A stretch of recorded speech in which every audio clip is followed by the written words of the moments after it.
Hello à tous, bienvenue sur ce nouvel épisode du podcast Équilibrez-vous, l'épisode numéro 5 de ce podcast. Et aujourd'hui, je suis ravi d'accueillir avec moi Benjamin Dariush. Salut Benjamin.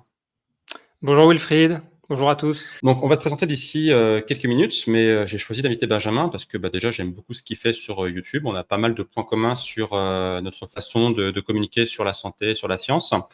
On est tous les deux un peu des anciens, des dinosaures d'Internet, au moins sur la partie YouTube, parce que, comme on l'expliquait un petit peu en off avant, Benjamin a commencé il y a à peu près 13-14 ans sur YouTube. Moi, ça fait 10 ans. Donc voilà, on fait partie des anciens à parler de santé sur Internet. Et aujourd'hui, je suis ravi de te recevoir, Benjamin. On va parler très principalement d'alimentation anti-inflammatoire et de compléments alimentaires. Aujourd'hui, c'est un sujet que tu maîtrises bien parce que tu es euh, donc. Alors, redis-moi le terme. Responsable valorisation scientifique.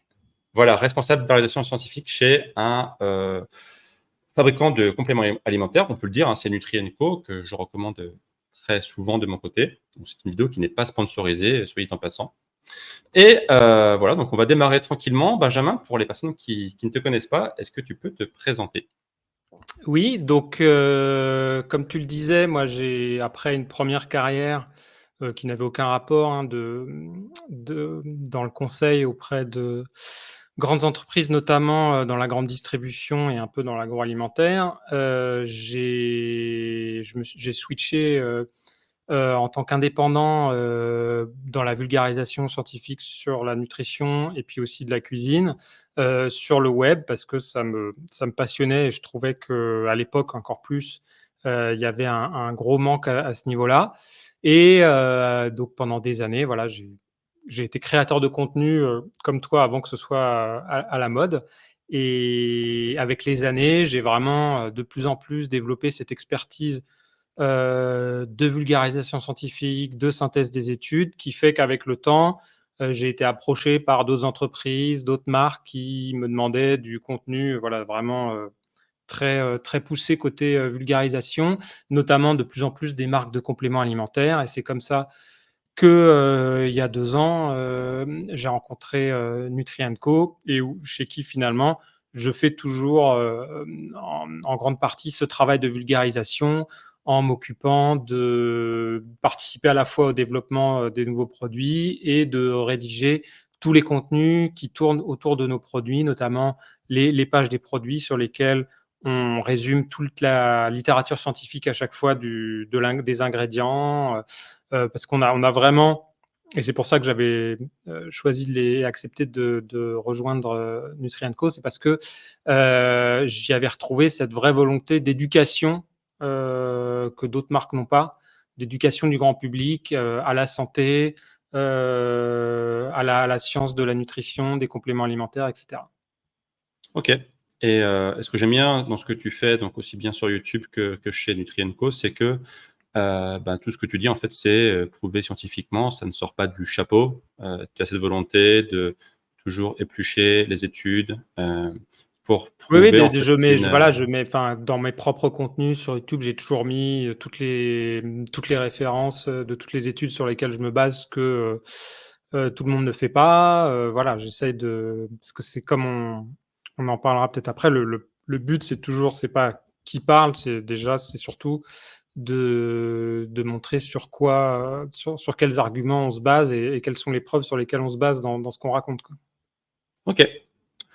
Du coup, on va démarrer dans le vif du sujet, si je puis dire. Tu avais fait il n'y a pas très longtemps une vidéo sur l'alimentation anti-inflammatoire que je trouvais très très bien. Est-ce que tu pourrais synthétiser un peu ici rapidement ta vision de l'alimentation anti-inflammatoire? C'est un sujet que j'aborde souvent sur ma chaîne aussi. Et j'aimerais bien du coup avoir ta vision de ton côté. Oui, c'est vrai que c'est un axe intéressant, pour aborder, l'alimentation, «saine» entre guillemets. Il y en a plein d'autres, hein, mais celui-là est intéressant parce que alors, ce que je comprends, ce que je dis déjà au préalable, c'est vrai que, ces dernières années, c'est vraiment devenu un terme très à la mode. Pour le meilleur et parfois pour le pire malheureusement, parce que notamment, j'ai beaucoup regardé, quand on va en librairie, ce qu'il y a dans les rayons nutrition diététique. Et il y a énormément de livres sur l'alimentation anti-inflammatoire, parfois avec des choses qui n'ont aucun rapport ou alors des explications assez bidons. Donc, je comprends que ça amène plein de gens à être sceptiques. Donc, en fait, le but, c'est de demander déjà, est-ce que ça a un sens de parler d'alimentation anti-inflammatoire et si oui, à quoi ça correspond? Donc déjà, juste un rappel très rapide, enfin voilà, l'inflammation, on peut la distinguer entre l'inflammation aiguë et l'inflammation chronique. L'inflammation aiguë, c'est ce que tout le monde connaît, c'est ce qui va se mettre en place juste après, par exemple, une blessure ou une exposition à une toxine ou un pathogène. Et en fait, c'est quelque chose qui va durer quelques jours à quelques semaines maximum. Par exemple, quand on se fait une entorse, voilà, ça fait un œdème, la cheville elle va gonfler parce que ça permet d'acheminer toutes les défenses immunitaires sur la zone, ce qui provoque les douleurs, rougeurs, etc. Mais tout ça, c'est un fonctionnement normal. Le problème, il va venir quand on a une inflammation chronique ou c'est plutôt une inflammation de faible intensité, ce qu'on appelle parfois de bas grade ou de bas niveau, qui là peut durer des mois ou des années. Et les cellules immunitaires qui rentrent, parce que l'inflammation, c'est lié à l'immunité toujours, et les cellules du système immunitaire qui rentrent en jeu dans cette inflammation chronique de bas grade, elles sont différentes de celles de l'inflammation aiguë. Et l'exemple très parlant, c'est les maladies, par exemple, inflammatoires de l'intestin. Leur nom veut bien dire ce que ça veut dire, comme la maladie de Crohn. Et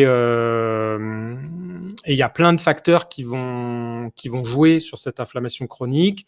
Évidemment, la mauvaise hygiène de vie, notamment l'alimentation dont on va parler, mais aussi le manque d'activité physique ou le manque de sommeil. Et l'âge aussi dont je vais parler rapidement. Et en fait, je trouve, moi, personnellement, que l'un des meilleurs exemples pour se rendre compte de ce lien réel entre inflammation chronique et santé, c'est notamment les maladies cardiovasculaires et en particulier l'athérosclérose, c'est-à-dire en gros les plaques qui bouchent les artères. Parce que ce qu'il faut savoir déjà, c'est que peut-être l'un des premiers facteurs d'inflammation chronique, c'est le surpoids, l'obésité. Pourquoi? Parce qu'en fait, nos cellules graisseuses, notre masse grasse, les fameux adipocytes, ils produisent, enfin les cellules, elles produisent des molécules qui s'appellent des adipokines, qui sont des molécules pro-inflammatoires, des cytokines. Et il y a une baisse d'un type particulier d'adipokine, alors je suis désolé pour les termes un peu barbares, hein, qui s'appelle de l'adiponectine, qui elle est plutôt bénéfique. En gros, plus de cellules, plus de masse grasse, plus de cellules graisseuses, ça signifie une augmentation de ces molécules pro-inflammatoires et une diminution d'une autre molécule qui est plutôt anti-inflammatoire. Et comme en général, quand on est en surpoids, ou obèse, c'est pas obligatoire, mais en général, il y a quand même statistiquement plus de chances qu'on ait des taux de cholestérol, de triglycérides au niveau sanguin plus élevés que la moyenne, parfois au-delà de ce qu'il faudrait. On entre dans un cercle vicieux où cette inflammation chronique va favoriser le bouchage des artères. En fait, parce qu'une inflammation, une inflammation chronique, ça endommage à force les parois des artères, ce qui fait que pour réparer ces parois internes des artères, tu as des globules blancs qui arrivent sur place, qui produisent à nouveau d'autres messagers pour attirer d'autres cellules immunitaires. Et le problème, c'est que dans cette zone inflammée, au fur et à mesure que la circulation passe, tu vas avoir des particules de cholestérol LDL qui vont se retrouver prisionnées. Et tu as d'autres cellules immunitaires qui s'appellent les macrophages qui vont manger ces molécules de LDL oxydées. Et bref, tout ça fait un cercle vicieux où tu as une accumulation de LDL oxydé mangé par ton système immunitaire qui forme ces plaques. Et c'est comme ça que ça s'accumule et que tu as un lien, tu as un cercle vicieux entre inflammation chronique, taux de cholestérol élevé et au final, artère bouchée, quoi. Donc je trouve que ça, c'est une bonne première L'inflammation chronique, ça accélère, en fait, c'est à la fois un déclencheur, un accélérateur de tout ce qui est l'athérosclérose, typiquement. Oui, oui. Après, encore une fois, c'est pas systématique. Ça va être lié notamment, comme je le disais aussi, à un taux de LDL plus élevé. Mais comme quand même statistiquement, les personnes en surpoids, surtout graisse viscérale Mmh. et les personnes obèses ont en général des taux de cholestérol plus élevés que la moyenne.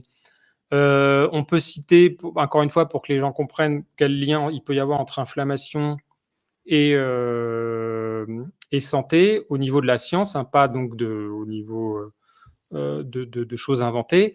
Il y a de plus en plus de chercheurs qui s'intéressent, que tu connais aussi, à ce qu'on appelle l'inflammaging. C'est un terme Tout à fait, ouais. inventé qui fusionne en fait inflammation et aging, vieillissement en anglais. Et c'est pour ça que je disais que l'âge est un facteur de risque de l'inflammation chronique, parce qu'en fait, quand on vieillit, tu sais, on a deux types de systèmes immunitaires. On a un système immunitaire inné, c'est-à-dire celui qu'on a dès la naissance, et on a un système immunitaire acquis qui fait intervenir d'autres cellules, comme les anticorps spécifiques, où justement c'est spécifique à des maladies, donc c'est lié à l'exposition à différentes maladies au cours de notre vie, aux vaccins, etc. Et ce système immunitaire acquis, il devient de moins en moins performant quand on vieillit. Et à l'inverse, pour compenser, le système immunitaire inné, il devient plus actif. Ce qui peut être un facteur de risque pour certaines maladies. Et l'hypothèse de l'inflammaging, c'est que avec les années, en fait, tu sais, nos cellules, voilà, elles naissent, elles meurent, et voilà, elles se divisent. Et on a une accumulation avec les années de plus en plus importante de cellules mortes ou endommagées, mais qui ne sont pas bien éliminées. Et en fait, Mmh. ce système immunitaire inné identifierait ces cellules mortes non éliminées comme des corps étrangers, ce qui ferait qu'ils seraient suractivés en permanence, d'où cette inflammation chronique qui accélère le vieillissement, quoi. OK. Parce que Donc l'inflammation voilà, en c'est elle-même quelques aussi, exemples pour mettre un peu sachant que là aussi on peut avoir en un cercle vicieux, en perspective. fait, c'est que l'inflammation peut aussi accélérer, le vieillissement, par exemple, typiquement le vieillissement cutané, parce qu'on va avoir un stress oxydatif qui va être plus important dans le corps et cetera aussi. Ouais, après, il y a d'autres. Enfin, tout est un peu lié, mais il y a d'autres paramètres, notamment, on va pas forcément parler là de tout ce qui est glycation. Ça, c'est l'autre grande Ouais, tout à fait, ouais. thématique de la médecine anti-âge, où c'est voilà, on a des protéines glyquées, c'est-à-dire en gros, je simplifie, du glucose qui se lie aux protéines, bah, notamment typiquement par exemple aux fibres de collagène, le collagène étant une protéine. Bah, les fibres de collagène deviennent moins élastiques, se dégradent, et voilà, ça accélère l'apparition des rides et le vieillissement de la peau, quoi. Donc, OK. heu oui, vas-y. Ouais, donc je disais, du coup, au final, là, on a posé un peu le problème. La Oui, solution, donc, ce serait une alimentation anti-inflammatoire. Pour toi, je sais qu'en ayant vu tes vidéos, le modèle un peu idéal, ce serait l'alimentation méditerranéenne. C'est toujours aujourd'hui, ce que tu penses, c'est la meilleure oui, oui. alimentation de ton point de vue? Bah, après, c'est pas forcément, moi, ça correspond à mes goûts personnels, culturels, culinaires, et cetera. Mais honnêtement, dans la littérature, c'est le modèle qui a le plus d'études sur son sujet. Si on monte juste un cran au-dessus, il y a un médecin, enfin un chercheur, qui a fait pas mal de travaux spécifiquement sur le sujet de l'alimentation anti-inflammatoire. Il a créé ce qu'il a appelé un indice alimentaire inflammatoire, où en gros, il a pris plein d'études existantes dans lesquelles les gens avaient décrit ce qu'ils mangeaient, et on avait les taux de maladie, voilà, de plein de maladies différentes.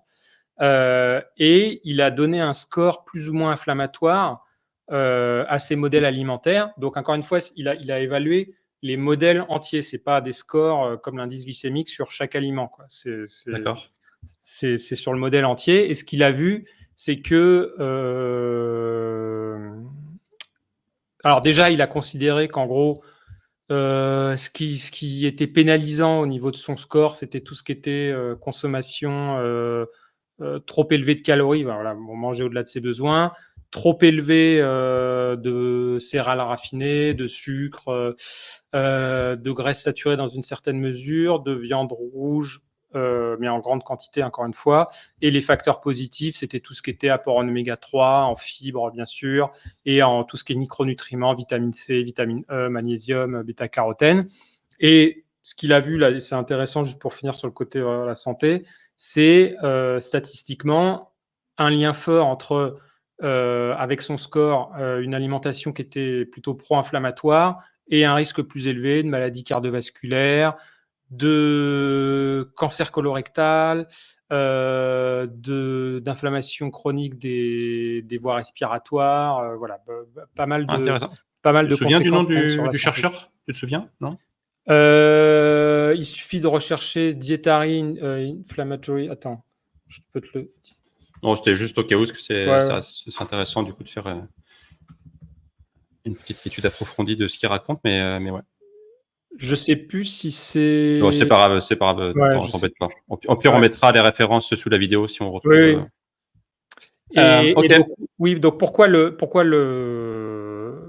l'alimentation méditerranéenne? méditerranéenne.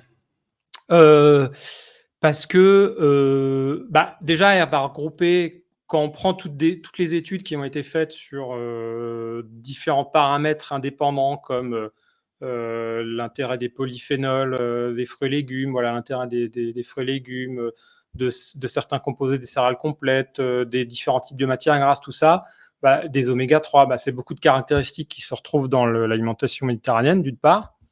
Et d'autre part, dans les études qui ont été faites spécifiquement sur le modèle méditerranéen, on a des choses qui montrent, par exemple, une réduction. Tu sais, c'est souvent ce qu'il y a de base dans tes prises de sang, c'est la CRP, la C-réactive Ouais, protéine, c'est le marqueur un peu de base de l'inflammation.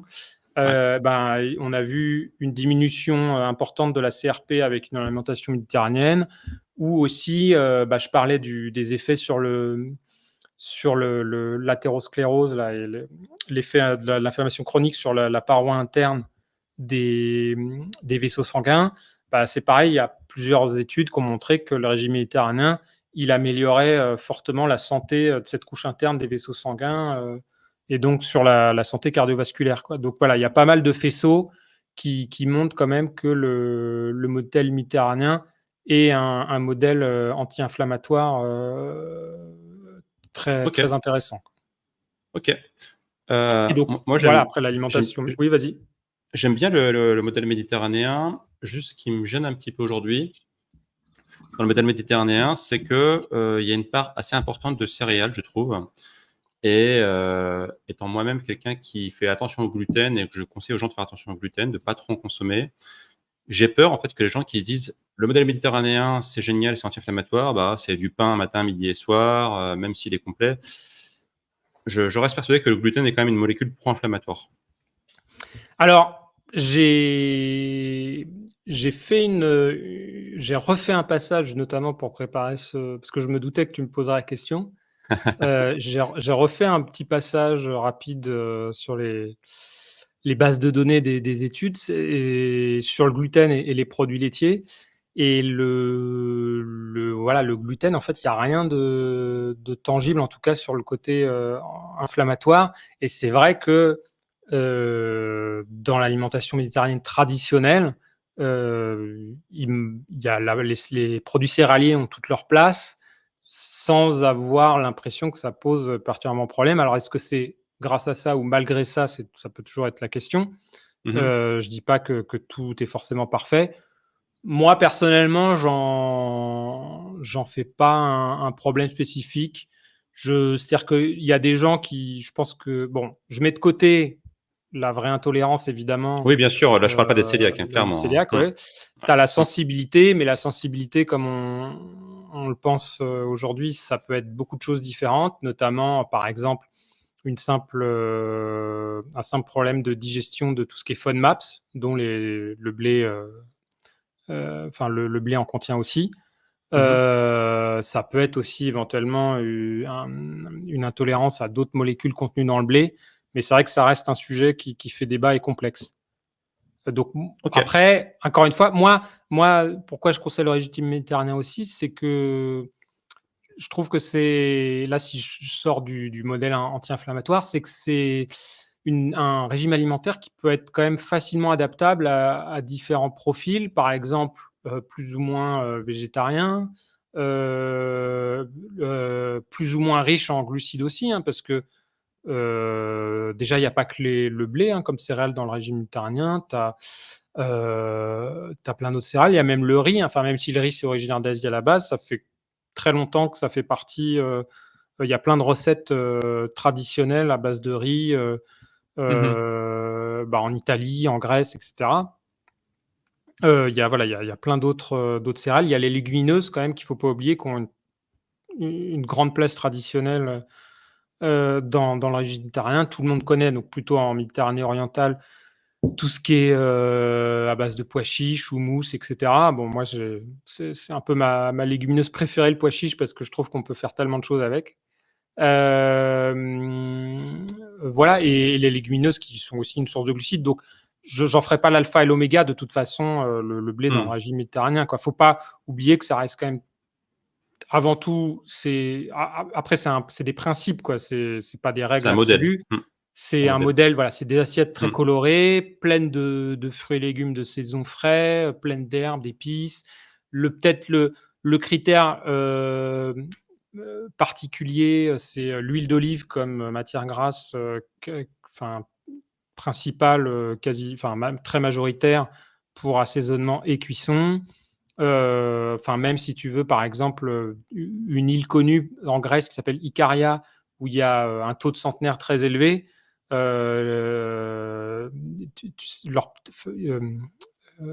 ils mangent très souvent un simple morceau de pain trempé dans l'huile d'olive. Enfin, ils mangent des quantités d'huile d'olive assez impressionnantes. Hein. C'est pas juste mesuré à la petite cuillère.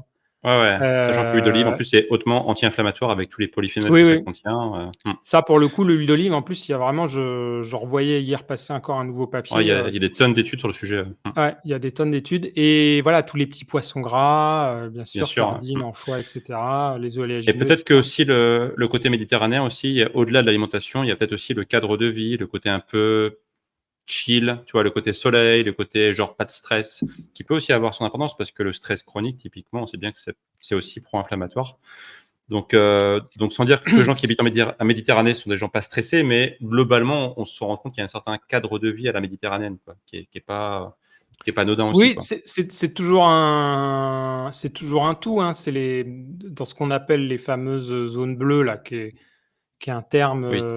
Après, il y a des gens qui débattent de, de la solidité du concept ou pas, mais en gros, pour ceux qui connaissent pas, c'est un écrivain de National Geographic dans les années 90 qui a écrit un premier livre là-dessus où il a recensé des zones dans le monde où il y avait des taux de centenaires super anormaux et il s'est intéressé à leur façon de vivre. Donc c'est notamment, j'en parlais, Ikaria en Grèce, une zone dans le centre de la Sardaigne, Okinawa au Japon. Okinawa, ouais. Il y a je sais plus le nom de la zone, je crois que c'est au Costa Rica, et puis les adventistes en Californie. Et bref, c'est vrai qu'il y a beaucoup de caractéristiques communes au-delà de l'alimentation qui sont une vie sociale très active. Hein. Souvent, tu vois, par exemple, dans des petits villages où voilà, tout le monde se réunit tout le temps. Le lien social est très important. De l'activité physique très régulière, pas du sport voilà, super intense, c'est juste de l'activité physique, mais tous les jours, jardiner, marcher, porter, etc.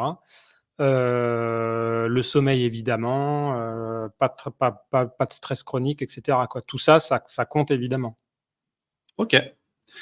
Super intéressant. Du coup, on va rentrer dans un des sujets principaux de ce podcast, donc qui sont les compléments alimentaires, qui est donc devenu maintenant une de tes spécialités.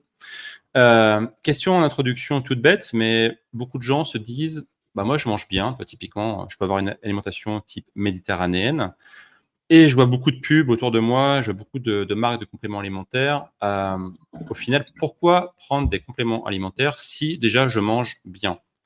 Sachant que le mot bien, je le mets entre guillemets, parce que beaucoup de personnes pensent manger bien, alors qu'en fait, pas du tout. Euh, c'est une question tout à fait légitime. Je dirais en intro, encore une fois, il n'y a rien d'obligatoire. Hein, c'est pas parce que je travaille pour une marque, pour Nutrient Co, que je dis qu'il faut absolument dans tous les cas prendre des compléments. Forcément, moi, je suis convaincu de l'intérêt, mais pas n'importe comment et de manière personnalisée. En gros, il y a plusieurs catégories. Tu as tout d'abord, le truc basique, c'est tout ce qui va être les apports en nutriments, notamment en micronutriments. Vitamine D, magnésium, vitamine B12, etc. Là, le but, c'est de ne pas avoir de déficit ou voire de carence et d'avoir des taux optimum. Donc là, c'est plus lié vraiment plus directement à l'alimentation, hormis la vitamine D où là, c'est l'exposition au soleil. Donc là, il faut que ce soit du cas par cas. Je pense l'exemple typique que tout le monde peut comprendre, c'est la vitamine B12 pour les véganes, les véganes à 100%. Là, il n'y a pas le choix. C'est obligatoire de prendre de la vitamine B12. Sinon, une carence en B12 au bout de quelques années, ça peut être très problématique pour la santé. Ouais, Après, grave. voilà, comme tu le disais, je ne pense pas que tout le monde a une alimentation parfaite. On sait qu'en France, grosso modo, on tourne autour de 30%, moi je pense même que c'est un peu plus, de l'alimentation qui serait à base de produits ultra transformés. Et les produits ultra transformés, ils sont quasiment toujours beaucoup plus pauvres en micronutriments et puis aussi en fibres, etc. Donc ça facilite les carences. Ça diminue les apports en micronutriments. Donc après, tu as des vitamines qui sont très sensibles à la chaleur ou à l'oxydation, par exemple la vitamine C. La vitamine C, même si tu manges plein de produits frais, tu achètes ton brocoli, mais ton brocoli, il a déjà passé une semaine sur les rayons, et puis après, tu le gardes encore 1 ou 2 semaines dans ton frigo. Bon, bah, là, il a perdu l'essentiel de sa vitamine C. Donc, voilà, il y a ce côté-là. C'est-à-dire, c'est toujours l'alimentation qui doit être le premier socle, mais après, il peut arriver beaucoup de cas où les carences en certains nutriments, comme la vitamine D, qui est un peu le cas typique, où on estime 2/3, voire 80% des gens qui seraient en déficit de vitamine D, au moins en automne-hiver, vu que c'est lié à l'exposition de la peau au soleil. Et après, la deuxième carence la plus courante, vraisemblablement, c'est le magnésium. Donc après, ce qu'il faut savoir aussi, c'est que les apports en nutriments, ils sont calculés. Alors, je simplifie, mais en gros, pour l'absence de maladie, pour éviter pour que les gens soient en bonne santé, dans le sens où on n'observe pas de maladie. Mais sur certains, je pense notamment au magnésium, il y en a où il ne faut vraiment pas dépasser les apports recommandés parce qu'il n'y a pas d'utilité ou si on prend des doses, soit ça va être éliminé dans les urines, soit ça peut poser des problèmes. Par exemple, je pense à la vitamine A, enfin la pure vitamine A, le rétinol, où là, il faut vraiment faire attention à ne pas dépasser les apports conseillés. Mais sinon, par exemple, le magnésium, là, vraiment optimiser ses apports. Il y a il y a les recommandations moyennes qui sont entre 300 et 330 mg par jour pour les femmes et les hommes. Mais après, ça dépend aussi de si tu es très sportif, si tu transpires beaucoup. Voilà. Oui. Il y a Si tu es du cas stressé par aussi, cas. je sais que le stress Voilà, chronique est une pompe à magnésium aussi, quoi. il y a ça. Et après, il y a, je ferai deux autres catégories au niveau des compléments alimentaires. Donc, encore une fois, là, de toute façon, pour moi, ça doit être toujours du cas par cas, hein. Mais il y a les basiques, et là, c'est à voir plus ou moins quels peuvent être ces déficits ou ces carences. Et ensuite, tu as des produits qui, là, ne se trouvent pas forcément dans l'alimentation ou en quantité très réduite et qui peuvent être intéressants.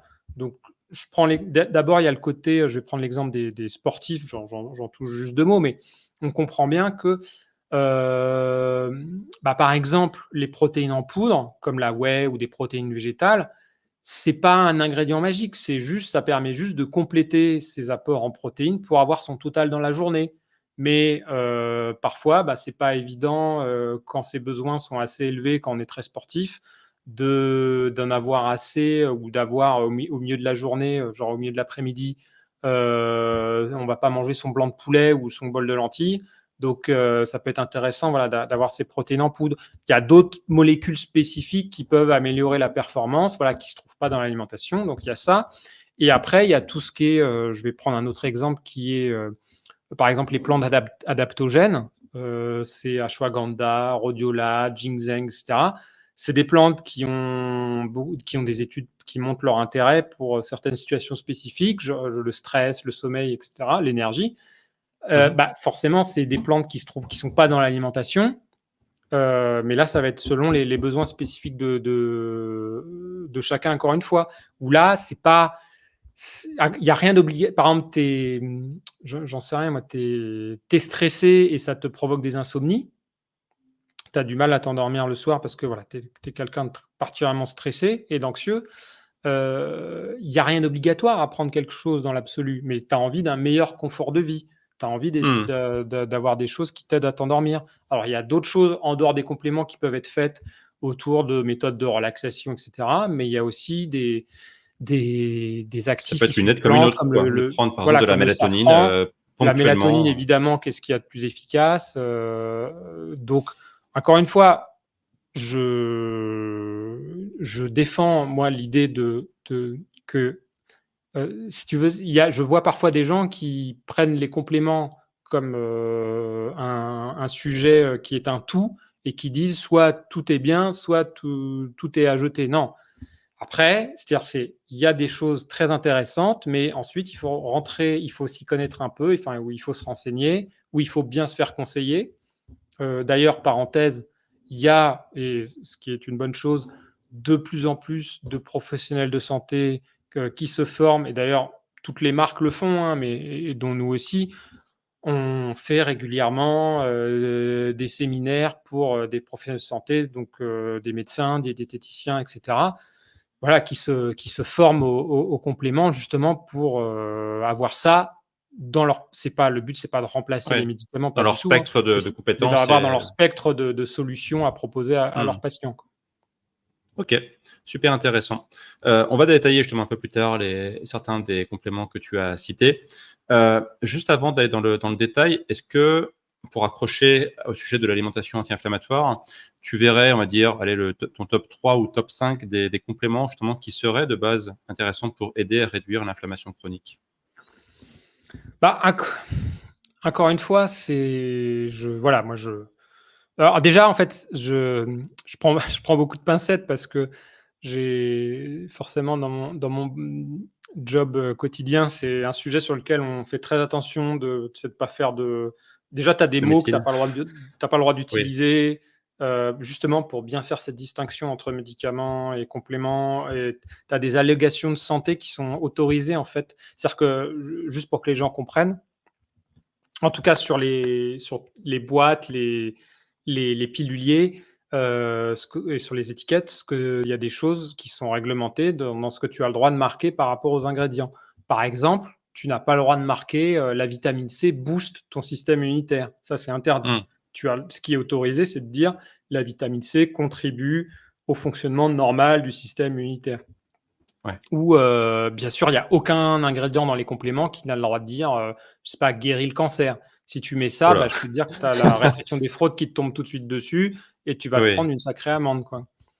Donc heureusement, c'est pas parfaitement réglementé, hein, il y a encore beaucoup de choses à améliorer, mais ça permet déjà de limiter un minimum, le tout et le n'importe quoi. Donc, Donc quel pourquoi je parle de complément ça? Parce qu'en fait, pourrait voilà. éventuellement aider à réduire l'inflammation chronique? Voilà, je disais juste ça parce que en fait, un anti-inflammatoire, ça fait partie de ces quelques mots qui sont interdits pour Hmm. les compléments alimentaires. C'est réservé vraiment aux médicaments.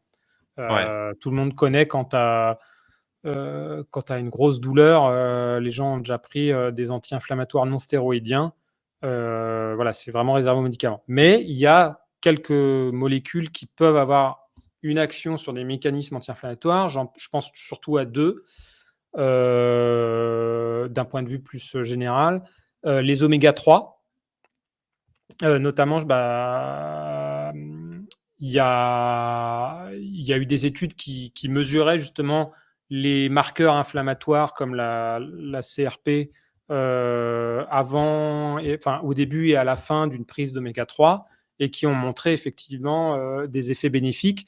Et d'ailleurs, tu sais, il y a donc, enfin, toi tu le sais, mais un rappel pour les gens, il y a 3 grands types d'oméga 3. Il y a l'ALA, qui est l'oméga 3 qu'on trouve dans les végétaux, qui ensuite, si on en mange, peut être converti en partie en EPA, puis ensuite cet EPA en DHA. L'EPA et le DHA étant les oméga 3 qu'on trouve dans les produits animaux, essentiellement les poissons gras. Et c'est l'EPA et le DHA surtout qui sont étudiés sur leur potentiel anti-inflammatoire. Et dans ces deux, c'est, en tout cas dans les études que j'ai lues, le DHA qui a montré une action anti-inflammatoire un peu plus importante. Donc ça, Ok. c'est le premier.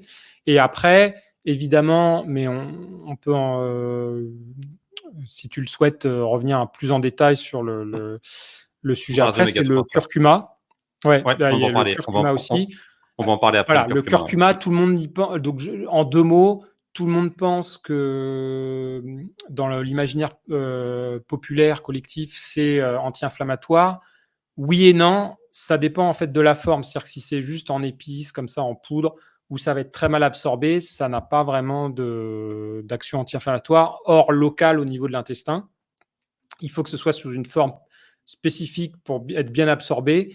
Et là, effectivement, la molécule curcumine, qui est l'actif principal du curcuma, pourrait avoir des effets sur des enzymes pro-inflammatoires, voilà, diminuer l'inflammation, sachant que pour l'instant, voilà, ça reste des études surtout sur modèle animal. Donc, c'est un peu Ok. les deux grands basiques. Et après, tu as d'autres extraits de plantes ou d'autres actifs qui peuvent avoir des inflammations, des actions anti-inflammatoires, mais plus ciblées. Par exemple, je pense à la Boswellia, qui est une plante pour les douleurs articulaires, voilà, qui cible plus spécifiquement ce qui se passe au niveau des articulations. Voilà. Et après, il y en a d'autres peut-être qui peuvent être plus intéressants pour le cerveau. Voilà. Mais là, c'est les deux grands généralistes, on va dire. Est-ce que tu mettrais la vitamine D aussi comme complément anti-inflammatoire? En fait, elle participe au fonctionnement normal du système immunitaire, au bon équilibre. Donc, oui et non, en fait. C'est-à-dire D'accord. dans le sens où une inflammation chronique est une suractivation du système immunitaire. Oui, sûrement que. Enfin, il faut forcément avoir un bon taux de vitamine D dans le sang pour un système immunitaire qui fonctionne correctement. Donc, globalement, en fait, je la mettrais même c'est pas que je la mets dans les basiques anti-inflammatoires, c'est que je la mets dans les basiques tout court. Ok, ça marche. Alors justement, on va balayer quelques compléments que j'ai listés, que je trouve relativement populaires et qui sont souvent débattus. Il y en a qu'on a déjà un petit peu évoqué, on va essayer de rentrer un peu plus dans le vif du sujet. Bah tiens, on va faire directement la vitamine D, on en parlait à l'instant. Donc on va faire une transition toute faite. La vitamine D, pour moi, ça fait partie des compléments ultra importants, tu viens de l'évoquer, fait partie des fondamentaux. Après, les gens se posent la question, quand est-ce qu'il faut le prendre? Suivant la latitude à laquelle on habite, ça va forcément dépendre. Toi, est-ce que tu as des recommandations particulières sur la vitamine D, sur les quantités, sur si j'habite à Lille ou si j'habite à Aix-en-Provence, par exemple? Est-ce que j'ai les mêmes besoins? Est-ce que tu peux nous faire une petite synthèse sur les besoins en vitamine D? En fait, ce qui fait foi, tous les nutriments ne sont pas facilement testables avec une prise de sang basique. Et la vitamine D, on a la chance que ça en fasse partie. Donc, pour moi, D'accord. ce qui doit faire avant tout foi, c'est le taux sanguin. Donc ça, il suffit de demander à son médecin de l'ajouter dans sa prise de sang. Moi, je pense que c'est bien d'en faire une annuelle, quoi, un check-up annuel. Et ce taux sanguin, idéalement, il doit être au-dessus de 30 nanogrammes par millilitre et inférieur à 50 nanogrammes. Donc ça, c'est les recommandations officielles. Hein. Parce qu'en gros, au-delà de 30 nanogrammes par millilitre, c'est là où on n'observe pas de problèmes, notamment osseux, puisque la vitamine D, notamment, elle participe à la bonne absorption du calcium au niveau Calcium. des intestins. Donc, c'est à partir de là où, dans un monde idéal, il faudrait il faudrait ajuster les quantités qu'on prend parce qu'il y a certaines personnes qui peuvent prendre un complément, mais qui peuvent prendre, je sais pas, 1000 ou 2000 UI par jour. Mais derrière, leur taux sanguin reste inférieur à la norme et peut-être qu'il faut qu'ils augmentent un peu. Sachant que, en gros, voilà, les quantités de vitamine D, donc elles sont mesurées soit en microgrammes, soit ce qui est marqué sur tous les compléments, c'est ce qu'on appelle des UI, des unités internationales. Le consensus scientifique, parce que de toutes les vitamines et minéraux, la vitamine D est un cas particulier qui est un peu compliqué, sur lequel les recommandations officielles en France sont trop faibles pour remonter un taux sanguin qui serait carencé. Donc le consensus scientifique vraiment des études, c'est 2000-2200 UI par jour en automne-hiver. Quand on habite au-dessus de, en gros, tu me disais entre Lille et Aix, alors c'est sûr que, donc moi j'habite à Aix-en-Provence, c'est sûr que c'est l'une des villes les plus ensoleillées de France. Moi, j'ai moins besoin que de quelqu'un à Lille, mais en gros, c'est l'automne-hiver, mais voilà, c'est en fait, il y a des gens chez qui l'automne va commencer dès début octobre et d'autres plutôt fin novembre. Mais on va dire grosso modo automne-hiver pour les gens qui habitent au-dessus de l'Andalousie, quoi. Parce qu'en tout D'accord. cas, si on regarde au niveau du taux d'ensoleillement, c'est à partir de cette frontière qu'on voit une vraie différence. Sachant que même, je disais 80% des gens sont en déficit en France, c'est à peu près les chiffres aussi pour l'Europe. Ok. Et je pense aussi que ça vient en partie d'une certaine peur du soleil. Je sais qu'aujourd'hui, beaucoup de gens ont peur de s'exposer au soleil, ces crèmes solaires dès qu'on sort de la maison, etc. Alors forcément, le but, c'est pas de cramer et d'avoir des coups de soleil, mais je vois autour de moi de plus en plus de gens qui ont littéralement peur du soleil, en fait, quoi. Est-ce qu'il n'y a pas une sorte de matraquage à ce niveau-là, peut-être excessive? Alors, en fait, je connais bien ce sujet parce que je m'intéresse aussi beaucoup à tout ce qui est skincare cosmétique. C'est vrai qu'on est passé, je sais pas, dans les années 80 à tout le monde adorait faire sa crêpe sur la plage jusqu'à cramer, à maintenant une peur voilà, du soleil, ce qui est par exemple dans les habitudes depuis très longtemps. Dans les pays asiatiques comme au Japon, en Corée, où là, ils se protègent absolument du soleil. Ouais, tout à fait. Et aujourd'hui, voilà, il y a beaucoup de gens qui conseillent maintenant de mettre de la crème solaire toute l'année. Donc, en fait, il y a deux niveaux. Mettre de la crème solaire quand on s'expose à du soleil intense, notamment, surtout en été, pour éviter le cancer de la peau, là-dessus, il n'y a pas de discussion. Le cancer de la peau, voilà, c'est quelque chose de pas du tout anodin, qu'il faut à tout prix éviter. Mais après, il y a un deuxième niveau où là, les gens conseillent de mettre des crèmes solaires toute l'année, notamment par rapport aux UVA, sachant que les UVB, c'est ce qui provoque plutôt les coups de soleil. Les UVA, tu en as toute l'année. Et c'est ce qui rentre plus profondément dans la peau et qui peut notamment dégrader le collagène et accélérer le vieillissement. Donc, c'est vrai que le soleil, le photovieillissement, c'est le facteur numéro 1 d'apparition des rides et de vieillissement de la peau. Donc, c'est plus à ce niveau-là que cette tendance s'est beaucoup développée. Mais moi, je dirais que de toute façon, il n'y a pas de problème à mettre de la crème solaire parce que la crème solaire elle diminue un peu, mais elle n'empêche pas la synthèse de vitamine D. Donc, pour moi, il Ok. n'y a pas de souci à ce niveau-là. Surtout que, en fait, la plupart des gens ne suivent jamais les conseils officiels de la manière dont il faut appliquer la crème solaire. C'est-à-dire, on en met toujours moins que ce qu'il faudrait et on l'étale moins correctement et on en met moins souvent que.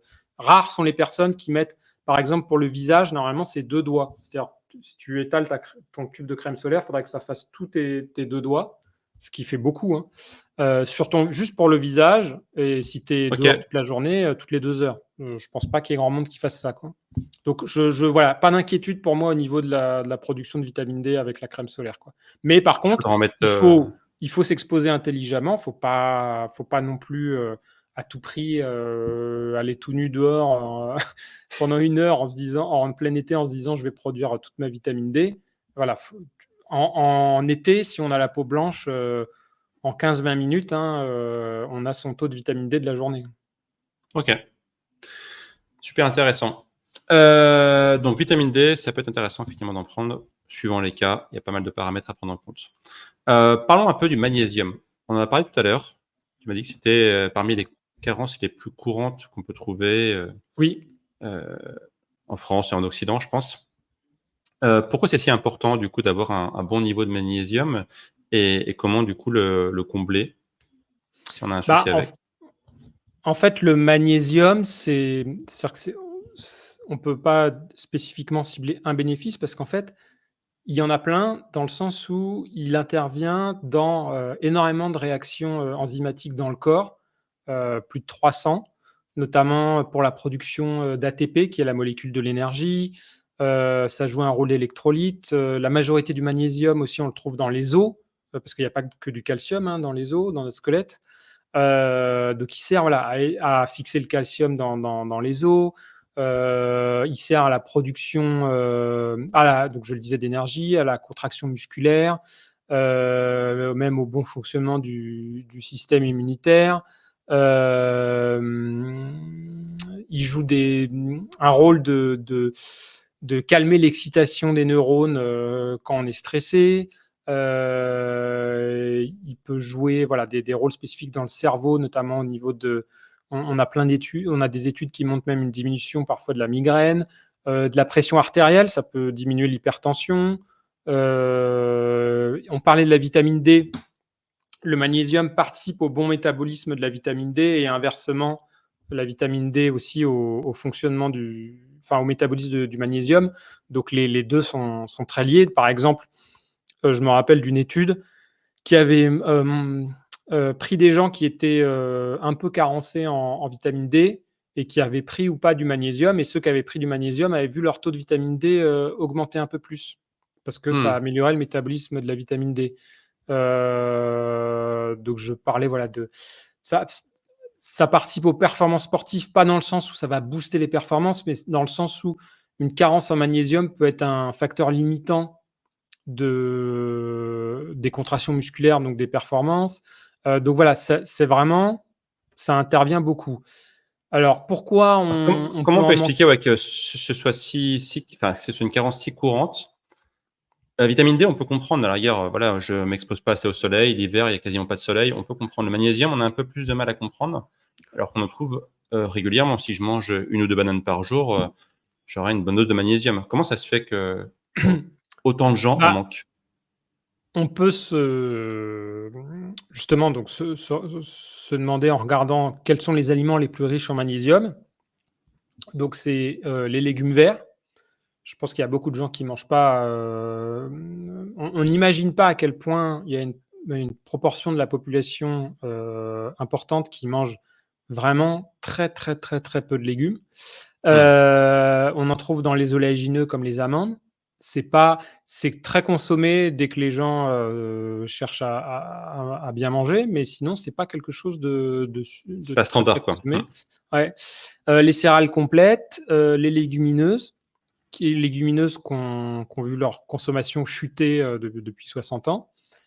Et au contraire, c'est quelque chose qu'on trouve très peu dans les aliments ultra transformés. Typiquement, du pain blanc raffiné, ça a 2 fois moins de magnésium que du pain complet. Donc il y a OK. ça. Il y a ensuite tout ce qui est méthode de transformation, c'est-à-dire la cuisson, les traitements à l'eau, etc., qui peuvent évacuer une partie du magnésium. Il y a l'obésité et le diabète de type 2 qui augmentent aussi les risques de carence. Il y a différents problèmes après d'absorption au niveau de maladies de l'intestin.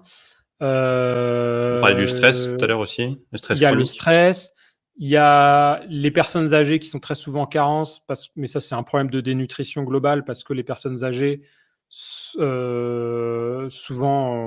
ont plus de mal à avoir leurs apports corrects dans la plupart des nutriments.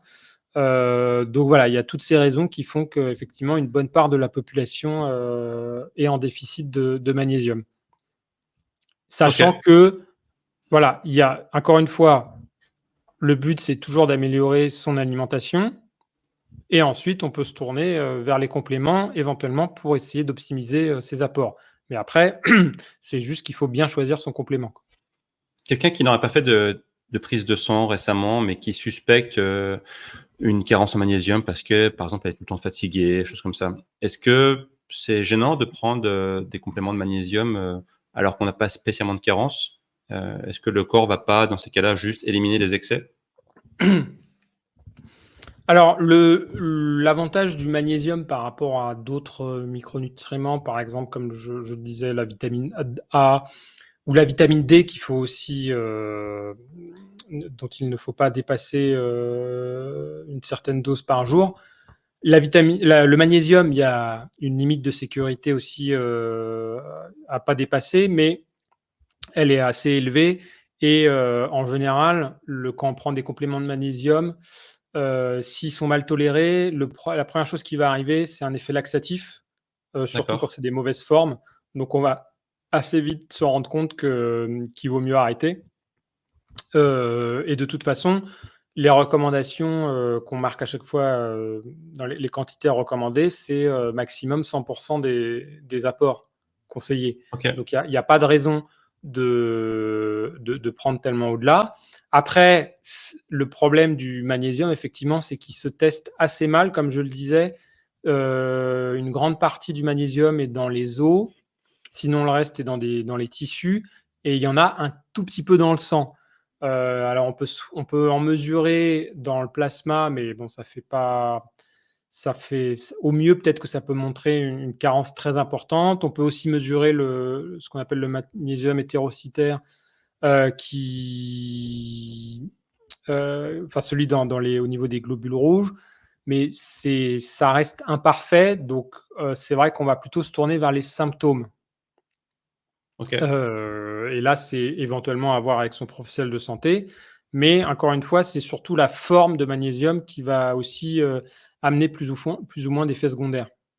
Est-ce qu'on peut justement en parler un tout petit peu de la forme du magnésium? Parce que c'est intéressant aussi. Les gens qui s'intéressent à ce sujet-là vont voir en faisant des recherches sur Internet qu'il y a plein de formes de magnésium possibles et imaginables.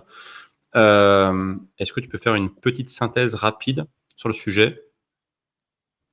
Sur savoir quelle est la meilleure forme finalement? Est-ce que suivant les cas, il y a des formes qui sont mieux que d'autres? Ou est-ce qu'il n'y aura pas une sorte de forme universelle qui serait beaucoup plus biodisponible? En gros, ce que les gens doivent comprendre, c'est que le magnésium, il est jamais pur dans un complément. Il faut qu'il soit lié à une autre molécule. Donc c'est pour ça que quand vous regardez les étiquettes de vos compléments, vous voyez toujours marqué citrate de magnésium, bisglycinate de magnésium. Et donc c'est cette forme qu'il faut regarder. Il y a, on peut dire, 3 grandes catégories. Il y a ce qu'on appelle donc ça s'appelle un sel de magnésium, voilà, une forme comme ça. Hmm. Il y a les sels inorganiques, qui sont l'oxyde de magnésium, le chlorure de magnésium, etc. Ça, c'est les formes les moins intéressantes parce qu'elles sont pas très bien absorbées et elles donnent souvent un effet laxatif. D'ailleurs, il y a beaucoup de gens parfois qui achètent des sachets de chlorure de magnésium pour cet effet laxatif. On peut acheter des sachets de chlorure de magnésium en pharmacie. Donc ça, c'est vraiment pour combler un déficit, c'est les moins bonnes formes. Après, il y a ce qu'on appelle les sels organiques. C'est surtout le citrate, le lactate, le malate de magnésium. Là, c'est déjà beaucoup plus intéressant. Notamment le citrate et le malate, c'est des choses qui sont plutôt bien tolérées, plutôt bien absorbées. Donc, c'est déjà intéressant, beaucoup plus intéressant que les sels inorganiques cités précédemment. Et ensuite, tu as des sels plus récents qu'on appelle aminocomplexés, où ça va être lié à un acide aminé, en fait. Et notamment, le plus connu, c'est le bisglycinate de magnésium, Mhm.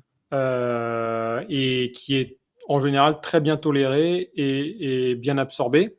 Après, chacun de ces sels de magnésium a une teneur plus ou moins élevée en magnésium. C'est-à-dire que c'est pas un pour un, par exemple, t'en as un qui va avoir seulement 20% de magnésium, le reste, c'est l'autre truc, genre le citrate, le bisglycinate, etc. Tu en as d'autres qui ont que 10% de magnésium, d'autres 30%. Donc voilà, faut faut jongler un peu entre la bonne absorption, pas d'effet laxatif et une bonne teneur. Et si j'ai oublié de citer une dernière catégorie, enfin c'est à part, c'est ce qu'on appelle les liposomes. Mhm. Les liposomes, ça existe pour d'autres vitamines et minéraux, parce qu'en fait, ça consiste simplement à prendre la molécule de magnésium et l'encapsuler dans une molécule de gras pour qu'elle prenne la voie d'absorption des Ok, acides gras. Parce qu'en fait, ok. ces différents sels de magnésium, si tu veux, ils vont suivre, je simplifie, des différentes autoroutes Mhm. dans ton intestin pour être absorbé. Il y a différentes voies d'absorption. Par exemple, le bisglycinate, c'est un acide aminé, la glycine, donc ça va suivre la voie d'absorption des acides aminés. Le liposome, bah, comme c'est une molécule de gras, c'est très Les bien, lipides, hein. très bien absorbé parce que ça va suivre la voie d'absorption des lipides. Donc c'est vrai que souvent les gens conseillent en basique le bisglycinate parce que c'est un peu le sel qui est bien toléré, bien absorbé, même si sa teneur en magnésium total est un peu faible. Donc il faut prendre un peu plus de gélules. Ou alors, tu as une autre façon de faire, comme certaines marques font, notamment chez Nutriento, chez Nutrienco, c'est ce qu'on a fait, c'est de mettre différents types de sels de magnésium, 2, 3, après il y a même des marques qui vont jusqu'à 5, 6 sels différents, par exemple du bisglycinate, du malate, un liposome, et comme ça tu joues sur les différentes voies d'absorption, Ok, et comme ça il n'y a pas de cette espèce, alors je simplifie, hein, il n'y a pas d'embouteillage au niveau de d'accord. l'absorption intestinale Et du on est magnésium. sûr qu'il y aura forcément une voie qui sera bien absorbée par chacun, on va Enfin, dire. en fait, oui, elles joueront toutes, mais normalement, ça optimise l'absorption. Ok, super intéressant. Merci pour toutes ces infos. On va passer au complément suivant, un des compléments les plus médiatisés ces temps-ci, le collagène. On en a parlé un petit peu tout à l'heure. Alors, ma question, même si j'ai fait une vidéo sur le sujet, je suis moi-même convaincu, je vais me faire passer pour un newbie. Le collagène, Benjamin, est-ce que c'est une mode ou une réelle nécessité? Alors, encore une fois, nécessité, il y a jamais rien d'indispensable, hein, ce que je dis, et notamment par rapport aux personnes qui peuvent prendre du collagène, c'est euh, faites déjà la base et après Hmm. intéressez-vous aux compléments. Parce que c'est devenu tellement à la mode que forcément, dans ce public très large, il y a beaucoup de gens qui ne font pas les choses indispensables. Notamment, bah, je fais le lien juste avec ce que je disais avant, le facteur numéro un de vieillissement de la peau qui détruit les fibres de collagène, c'est le soleil. C'est le soleil. Hmm. Ça sert à rien de dépenser une fortune en différents compléments ou crèmes, notamment en collagène, si derrière, vous passez 3 heures à bronzer tous les jours et à surexposer votre peau. Là, c'est sûr que ça sert à rien. Donc, à partir de là, je comprends tout à fait que plein de gens soient sceptiques, hein, que c'est vrai que c'est devenu très à la mode, parce que bah, forcément, plus il y a de gens qui voient que c'est à la mode, plus il y a de gens qui se disent il y a peut-être il y a peut-être de l'argent à se faire en créant une marque. Et puis finalement, il n'y a pas trop de. Contrairement à d'autres compléments, il n'y a pas de formule forcément très complexe à réaliser. Les gens, ils foutent juste collagène sur leur packaging et voilà, ils se disent que ça va se vendre. Donc je comprends que ça prête beaucoup à confusion. Mais si on regarde un peu de manière posément les choses, déjà, le collagène, c'est quoi? En fait, il y a 28 types, enfin en tout cas de ce qu'on connaît aujourd'hui, il y a 28 types de collagène différents, sachant que le type 1 est le plus abondant dans le corps, notamment dans la peau. Le collagène, c'est ce qu'on appelle une protéine de structure. C'est-à-dire elle donne sa structure notamment à la peau. Donc dans la peau, tu as l'épiderme, la couche supérieure, qui est formée essentiellement de kératinocytes, voilà, de cellules qui sont là vraiment pour rendre imperméable la peau. Et en dessous, tu as le derme dans lequel tu as les fibres de collagène, d'élastine, l'acide hyaluronique qui donne son élasticité, sa structure à la peau. Tu en as aussi dans les articulations du collagène. Et puis après, tu en as même, t'en as partout dans le corps, tu en as même dans les os, tu en as même dans les vaisseaux sanguins, ça donne l'élasticité aussi des vaisseaux sanguins. Donc voilà, tu en as vraiment partout dans le corps. C'est la protéine la plus abondante dans le corps, d'ailleurs.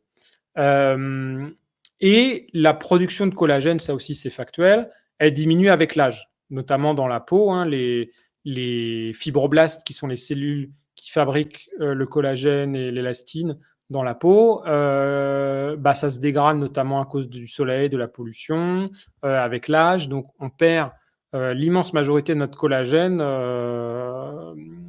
quand on vieillit. C'est pour ça que les rides apparaissent, d'ailleurs, que la peau s'affaisse, voilà, que les rides apparaissent.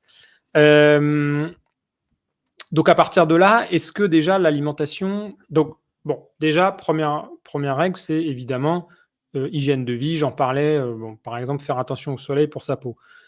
Ensuite, est-ce que l'alimentation peut suffire ? Pas vraiment, parce que le collagène, c'est quand même quelque chose de particulier. Premièrement, il se trouve essentiellement dans les tissus conjonctifs. Je ne pense pas qu'il y ait beaucoup de gens qui, dans leur alimentation, mangent beaucoup de peau de poisson ou de peau de poulet, par exemple. Le problème, c'est que beaucoup de gens mangent que du muscle, en fait. Quand ils achètent un steak, Ouais. c'est que du muscle, en Oui. fait. Ensuite, le collagène, c'est très riche en un acide aminé qui s'appelle la glycine. C'est 30% de glycine, le collagène, qui, comme c'est aussi, il se trouve beaucoup dans les tissus conjonctifs, c'est pas un acide aminé qu'on a en énorme proportion dans notre alimentation. Et même si on se faisait du bouillon d'os, pour avoir ça récupère notamment le collagène quand on se fait un C'est bouillon d'os. une des recettes les plus populaires pour Ouais. justement avoir du collagène. Mais en fait, il va être très Mais mal absorbé parce que naturellement, dans le corps, le collagène, c'est une très grosse molécule. La grosseur des molécules, ça se mesure avec ce qu'on appelle le poids moléculaire. Et l'unité du poids moléculaire, c'est le Dalton.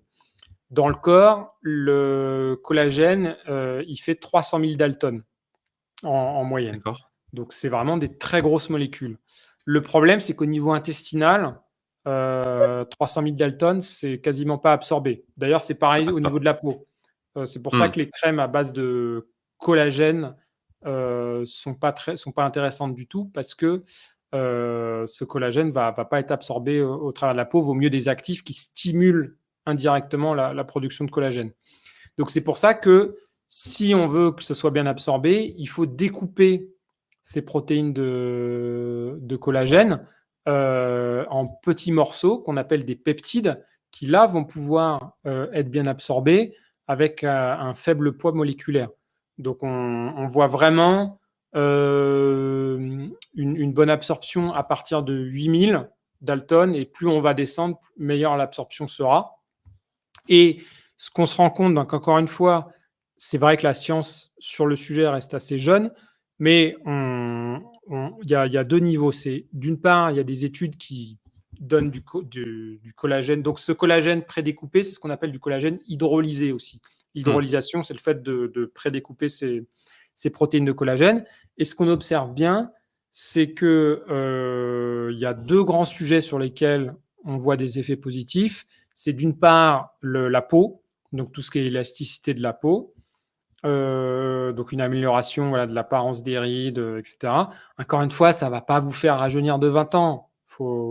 C'est surtout du préventif.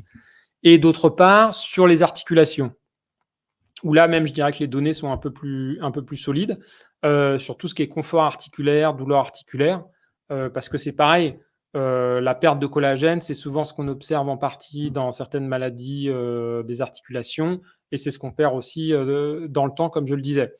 Et donc ça, on observe les résultats positifs. Après, le mécanisme exact, il peut faire encore débat, mais en tout cas, ce qui semble probable à partir d'études sur animaux ou in vitro, c'est-à-dire dans l'éprouvette, c'est que ces peptides de collagène vont stimuler, par exemple dans la peau, les fibroblastes pour qu'elles produisent plus de collagène. Parce qu'en fait, je le précise parce que c'est souvent une critique que j'entends sur l'intérêt ou pas de prendre du collagène, c'est que, bah oui, mais ça sert à rien parce que de toute façon, si on mange assez de protéines dans notre alimentation, on a tous les acides aminés Et et si c'était la question que j'allais te poser. ouais, et si Parce on mange qu'on du dit justement que le collagène, collagène, il est coupé en petits acides aminés. En fait, au final, ça sert à rien, quoi. C'est voilà. l'argument Mais classique. oui, mais non, parce que, alors d'une part, il y a la proportion d'acides aminés, comme je le disais, notamment la glycine, qui est pas forcément aussi présent que ça dans le reste de l'alimentation, mais surtout, ces petits morceaux de protéines qu'on appelle des dipeptides et des tripeptides, composés de quelques acides aminés, vont être suffisamment petits pour être absorbés tels quels, au travers de l'intestin et pouvoir aller, comme je le disais, stimuler la production de collagène, local au niveau de la peau ou des Mmh. articulations. Donc il y a quand même, en tout cas avec les données actuelles, c'est ce qu'on semble, comprendre, une action spécifique de ces petits peptides par rapport à des simples acides aminés, individuels. Ouais, super intéressant parce qu'effectivement, c'est l'argument qu'on entend un peu partout, même des médecins qui disent ça, en fait et au final ils ont pas forcément connaissance de tous ces sujets, en détail. OK, super intéressant. Complément suivant, qui est donc, je suis bien d'accord avec toi, un des principaux compléments pour lutter contre l'inflammation chronique, ce sont les oméga 3. Donc moi, c'est notamment un des compléments que je recommande le plus depuis de très nombreuses années maintenant. Hem, Est-ce que tu peux nous dire assez rapidement quels sont les bons critères pour pouvoir choisir ces oméga 3? Parce que là, pareil, je pense que c'est partie des compléments où il y a vraiment une jungle énorme. On peut voir, tout et n'importe quoi sur les oméga 3, quoi. Oui, oui, bah, donc comme je le disais tout à l'heure, il y a 3 types d'oméga 3, l'ALA qui est l'oméga 3 végétal et l'EPA, le DHA qu'on trouve surtout dans les poissons gras. Donc, forcément, un complément d'EPA et de DHA, en général, il va être fait soit à partir d'huile de poisson gras, soit, ça existe aussi, à partir d'huile de krill. La krill Oui. étant une toute petite crevette, qui sert de nourriture notamment aux petits poissons. L'huile de krill, bon déjà c'est une autre forme, enfin les oméga 3 se présentent sous une autre forme, mais surtout, c'est très, très cher, parce que forcément il faut une quantité énorme pour produire de krill pour produire la même quantité, d'oméga 3. Donc, pour moi, ça fait pas partie des options, pertinentes. Donc c'est vraiment, voilà, les compléments d'oméga 3, c'est issu d'huile de poisson. Donc forcément que le premier critère, ça va être Le déjà, poisson, la la qualité qualité du de ce poisson. poisson. Mmh. Est-ce que c'est quel type de poisson? Donc plutôt privilégier les petits poissons.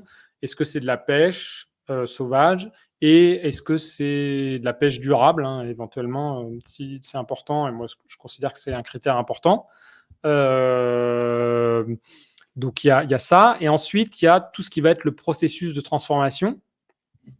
Donc, est-ce que l'huile, parce que les oméga 3, c'est sensible à la chaleur, donc est-ce que les huiles vont être chauffées ou pas? Et Est-ce que c'est correctement filtré pour éliminer tous les métaux lourds, les, les contaminants éventuels? Voilà, il y a tous ces critères-là. il y a le label EPAX, par exemple, aussi qu'on Voilà, trouve et donc il y souvent. a des labels, qui ont été créés pour, valider, cette qualité et notamment le plus connu, c'est Epax. C'est pour ça que toutes enfin les marques qui font des produits de qualité, elles choisissent des huiles, Epax. Et après le dernier point, c'est le ratio entre EPA et DHA. Donc ce qu'on peut trouver naturellement dans les poissons en général, c'est plus d'EPA que de DHA. Mais donc c'est pour ça que beaucoup de compléments proposent, un ratio, de 2 fois plus de PA que de DHA en général. Mais le ratio plus physiologique pour l'homme, ce serait, plus de DHA que de PA et en plus, le DHA, il est considéré comme un acide gras essentiel parce que, enfin ou quasi essentiel parce que justement le taux de conversion est tellement faible de PA en DHA que, on peut facilement en manquer Et comme je le disais, il y a pas mal d'études récentes qui montrent que, notamment dans les actions anti-inflammatoires, ça viendrait plutôt du DHA. Donc c'est pour toutes ces raisons que, il y a d'autres marques comme nous qui avons fait le choix de mettre un ratio, largement à l'avantage du DHA. En plus, c'est le DHA aussi qu'on trouve essentiellement dans le cerveau. C'est l'acide gras le Ok, plus important dans le cerveau, donc pour tout ce qui est, super important, hein. performance cognitive, et longévité du cerveau, c'est l'acide gras le plus important.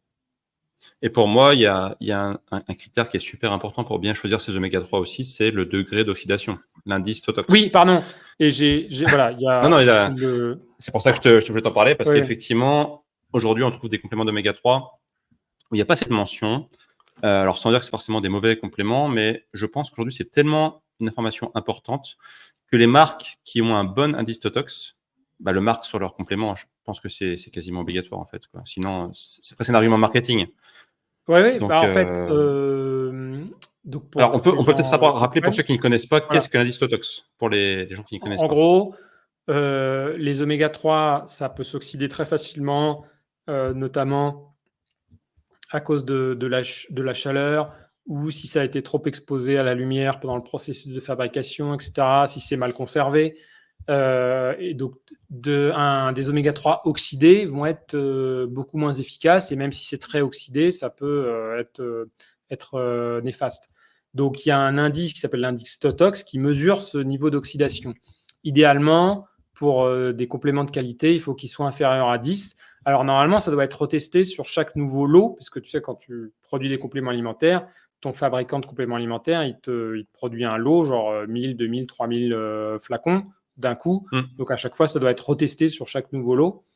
Donc il faut absolument que la marque affiche le certificat d'analyse avec cet indice Totox sur son site pour son lot actuel. Ça, c'est quelque chose d'absolument indispensable. Et après, c'est encore mieux si aussi, comme nous on le fait, d'afficher les certificats d'analyse sur tout ce qui est métaux lourds et contaminants. Ok. Et d'ailleurs, on voit parfois des études aux États-Unis qui disent que bon, finalement, les oméga 3, c'est pas forcément si top que ça. Voire, on en voit certaines qui disent que ça pourrait même exacerber des maladies type cardiovasculaire. Alors, ce sont souvent des études de cohorte, hein, donc c'est pas forcément très pertinent. Mais moi, ma théorie, c'est que ceux qui font des études, en fait, d'oméga 3 sont pas forcément au courant de ça et prennent peut-être des oméga 3 lambda du commerce qui ont été chercher dans un supermarché du coin, et qu'au final, comme tu le disais, des mauvais oméga 3, donc n'ont pas forcément un bon indice Totox, peuvent être délétères en fait pour la santé. Euh, Qu'est-ce que tu penses Oui, de, ah, de bah, ce critère-là? en fait, tu as eu pas mal, donc vraiment sur les maladies cardiovasculaires, c'est vrai que c'est ambigu parce que tu as eu plusieurs méta-analyses, donc qui sont des synthèses de toutes les études qui existent sur le sujet, qui sont sorties. Enfin, il y en a plusieurs qui sont sorties qui ont montré un effet, enfin, pas d'effet des oméga 3 sur les santé cardiovasculaire. Après, il y en a d'autres qui sont sortis qui en montraient. Donc, je pense qu'effectivement, ça dépend tellement de la qualité du complément qui est pris.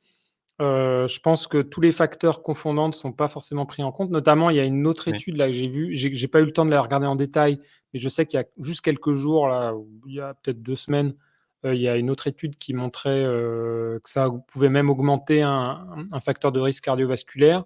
Mais sauf qu'en fait, quand tu regardais dans le détail, j'ai regardé vite fait, ils mesuraient pas, la quantité d'oméga 3 qu'il y avait dans l'alimentation sinon par ailleurs, enfin, il manquait trop de choses pour que Ouais, ce soit qualitatif. Donc c'est un peu la limite des études d'observation sur ce genre de choses, quoi. on est bien d'accord. Allez, le dernier complément alimentaire, avant de passer à des questions plus rafales, on va dire. Le curcuma et la curcumine, on en a parlé tout à l'heure aussi, tu as évoqué un peu le sujet, parmi les compléments anti-inflammatoires. Donc effectivement, le curcuma a un peu cette légende d'être une épice anti-inflammatoire. Tu l'as dit tout à l'heure, c'est un peu plus compliqué que ça parce que c'est la curcumine qui est l'effet efficace du curcuma. Mais en fait, dans l'épice en tant que telle, finalement, c'est un peu compliqué de l'avoir en version très biodisponible.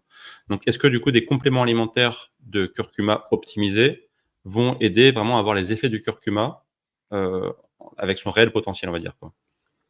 En fait, toutes les études qui montrent, une efficacité hors sphère digestive, une efficacité avec des résultats cliniques du curcuma, c'est toujours des études qui ont été faites avec des extraits de curcuma qui ont été traités pour augmenter sa biodisponibilité. C'est jamais avec juste en épices ou en poudre. Parce que, donc, comme je le disais tout à l'heure, la curcumine qui est donc dans le curcuma, tu as des curcuminoïdes et dont le principal est la curcumine qui est l'actif, voilà, qui donne une grande partie de l'efficacité du curcuma. Le problème, c'est que cette curcumine va très mal être absorbée, va mal passer la paroi intestinale. Et donc, c'est pour ça que ça va au mieux avoir qu'une action locale sur la muqueuse digestive, ce qui peut être éventuellement l'effet recherché.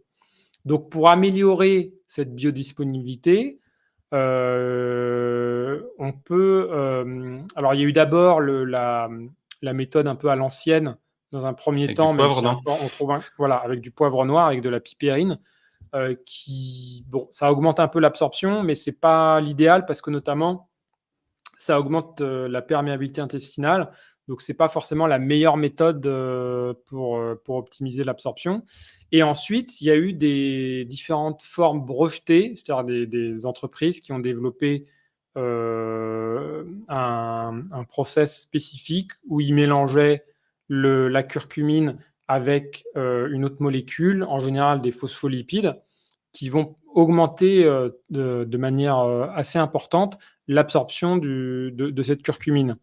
Donc, il y a différents extraits brevetés qui existent avec différentes marques qui ont chacune créé leur façon de faire. Il y a Meriva, il y a Turmipure, celle qu'on a, il y a Novasol. Voilà, il y en a différentes qui sont toutes plus ou moins intéressantes. Mais voilà, donc ce qui va augmenter ces techniques, c'est ce qu'on appelle un véhicule, le véhicule voilà, qui va augmenter largement l'absorption du curcuma. Après, ce qui peut jouer comme critère, c'est donc il y a ce taux d'absorption, mais parce que ce process pour améliorer l'absorption, il peut être fait avec des produits qui ne sont pas forcément d'origine naturelle et qui ne permettent pas d'avoir le label bio. À ma connaissance, il n'y a que le Turmipure Gold, qui est celui qu'on a, qui permet d'avoir un véhicule d'origine naturelle et donc le label bio. Ok, super intéressant. Donc voilà. Et donc au final, Donc, ce complément de curcumine va aider à avoir les effets anti-inflammatoires du curcuma. Voilà, sachant que après en action spécifique, là où il y a les meilleures preuves de l'intérêt de la prise de curcuma, c'est notamment sur tout ce qui est douleur articulaire. D'accord. Donc des personnes qui auraient de l'arthrose aussi éventuellement, des choses comme ça, Voilà. ou de la polyarthrite rhumatoïde, Oui. ça peut être un petit complément intéressant, quoi. Voilà. Après, ça pourrait aider sur d'autres problématiques comme le syndrome prémenstruel ou des choses comme ça. Mais les données les plus solides, c'est vrai que c'est douleur articulaire, amélioration aussi des marqueurs sanguins, comme les taux de lipides, cholestérol, triglycérides, etc., chez les personnes en surpoids. Voilà, il y a plusieurs catégories d'effets intéressantes. Ok, super. Dernière partie, je vais te proposer du coup voilà, des cas concrets des personnes qui ont un régime alimentaire ou dans une situation de leur vie. Et ce que je te demande du coup, c'est de me dire, voilà, de ton côté, quels seraient les compléments alimentaires idéaux, on va dire. Alors, forcément, il y a du cas par cas. J'ai bien retenu ce que tu m'as dit, qu'il n'y a pas de choses universelles, mais on va dire, voilà, peut-être pour une certaine catégorie de la population, quels seraient les meilleurs compléments alimentaires qu'ils pourraient envisager pour ces cas-là. Première catégorie, c'est un sujet qui m'intéresse aussi, moi, à titre personnel, je fais pas mal de vidéos sur le sujet, sont les compléments alimentaires anti-vieillissement. Est-ce que tu penses à certains types de compléments qui pourraient être utiles dans l'anti-âge, on va dire, l'anti-aging? Bah, c'est vrai que je m'y intéresse aussi. Pour l'instant, j'ai rien trouvé qui me convainque à 100% sur des choses hors des choses qui sont très connues. Pour moi, si tu veux, il faut plutôt regarder qu'est-ce qui favorise le vieillissement. Donc, les principales, les deux plus grosses, les deux principales causes de mortalité en France, c'est maladie cardiovasculaire et cancer. Alors, il n'y a jamais rien de sûr dans la vie, dans ce qu'on fait, mais au niveau prévention, bon, encore une fois, c'est alimentation, activité Bien sûr. physique, etc., sommeil. Donc, santé cardiovasculaire, on en a parlé avec les oméga 3. Évidemment, éviter. Moi, j'en ferai partie. Je mettrai ça dans un package longévité aussi. Magnésium, vitamine D, dans le sens d'éviter les carences. Santé du cerveau aussi, garder des bonnes performances cognitives. Donc, je mettrai. On retrouve les oméga 3. Est-ce que le collagène, du coup, Et pour la partie apparence, ça pourrait être voilà. inclus? Et après, il y a tout ce qui est. Alors, si c'est l'apparence extérieure, enfin la peau qui nous intéresse, je mettrai collagène et acide hyaluronique. Enfin, acide hyaluronique, plutôt des cures régulières. Et on pourrait mettre aussi coenzyme Q10, qui est un antioxydant qu'on retrouve dans toutes les cellules de notre corps et dont la production diminue aussi avec l'âge, qui est connu dans les cosmétiques, mais en fait qui est utile pour tout le corps. Ça peut être intéressant, notamment en prévention cardiovasculaire, surtout si les gens prennent des statines. Et sinon, oui, je voulais dire aussi, il ne faut pas oublier que quand on vieillit, l'un des plus gros problèmes, ça peut être la perte de mobilité et le fait qu'on devienne dépendant, avec la fonte musculaire notamment. Donc c'est pour ça que c'est très important déjà de garder une activité physique, notamment du renforcement, pour préserver sa masse musculaire. Là-dessus, ça peut être éventuellement intéressant. Il y a beaucoup d'études qui sont faites sur les protéines en poudre, notamment la whey, chez les seniors, parce que c'est quelque chose de facile à avaler, qui permet de maintenir son apport en protéines. Et c'est connu pour les pratiquants de musculation, mais la créatine, c'est aussi très intéressant pour les seniors, parce que ça permet à la fois de participer à la préservation de la force, et c'est une molécule en fait qui sert de source d'énergie aux cellules, et notamment dans le cerveau. Et oui. Et la créatine aurait un vrai intérêt aussi pour le côté énergie du cerveau. Donc voilà. J'avais vu ça Après, il y récemment, a des c'est super compléments. intéressant. Voilà, il y a des compléments que je suis en train de regarder. Pour l'instant, j'ai pas d'avis encore tranché dessus. Effectivement, pour lutter éventuellement contre la glycation ou notamment, il y a des gens, surtout aux États-Unis, là, dans tout ce qui est biohacker, qui prennent de la metformine, qui est un médicament contre le diabète, mais donc qui limiterait la glycation, et ils prennent ça comme anti-âge. Bon, je trouve que c'est un peu limite, plus que limite, de prendre un médicament comme truc anti-âge. Mais voilà, je pense qu'il y aura des choses intéressantes dans les années qui viennent, qui vont arriver, quoi. Mais ne pas oublier, encore une fois, les basiques avant de. Bien sûr. Oui, dans mes questions qui vont arriver, là, on part du principe que les gens ont une bonne alimentation, une bonne activité physique, un bon sommeil, que tous les basiques ont été vus, sinon, effectivement, c'est plus compliqué. Mais oui, tout à fait. D'ailleurs, en reparlant un petit peu de biohacking aux États-Unis, petite parenthèse, est-ce que d'ailleurs, toi, tu suis à titre personnel les travaux, par exemple, de Brian Johnson? Oui, en fait, j'ai prévu de faire une analyse assez poussée de ces conseils dans les semaines qui viennent. Donc, j'ai pas encore tout regardé en détail. Mais bon, moi, c'est toujours intéressant, mais je pense que au niveau de son alimentation, moi, je suis pas d'accord que c'est forcément l'idéal ce qu'il fait, dans le sens où j'ai déjà un premier problème dans son côté manger quasiment la même chose tous les jours. Moi, je pense qu'il faut plus de variété que ça. Même d'un point de vue purement santé, hors plaisir, par exemple, varier énormément tous les fruits et légumes, ça te permet de varier les apports. Et je pense qu'il ne faut pas négliger, personne n'a une alimentation 100% parfaite. Le plaisir, ça fait partie de l'équilibre mental aussi. Il faut en garder un minimum aussi. Donc, il y a ça. Et après, il prend quand même tellement de compléments. La liste, elle est astronomique. Je crois que tous les matins, enfin, je sais plus combien de pilules il prend, mais c'est un sketch, quoi. C'est Bah, il énorme, doit en quoi. prendre au moins, enfin, au moins 30 ou 50, Ouais, quoi. j'allais dire 30 ou 40, ouais. Ouais. Donc, pour juste une parenthèse dans la Euh, parenthèse, pour ceux qui ne connaissent pas, Brian Johnson, ouais, c'est une sorte de biohacker américain, milliardaire, qui a fait ses débuts dans la tech, on va dire, et qui aujourd'hui donc est milliardaire. Et l'avantage, en fait, enfin, entre guillemets, c'est que c'est une sorte d'expérience à taille humaine. En fait, c'est qu'il prend son corps comme une sorte de grosse expérience. Il teste pas mal de choses. L'avantage, c'est qu'il a un budget illimité, donc ce qui est plutôt intéressant.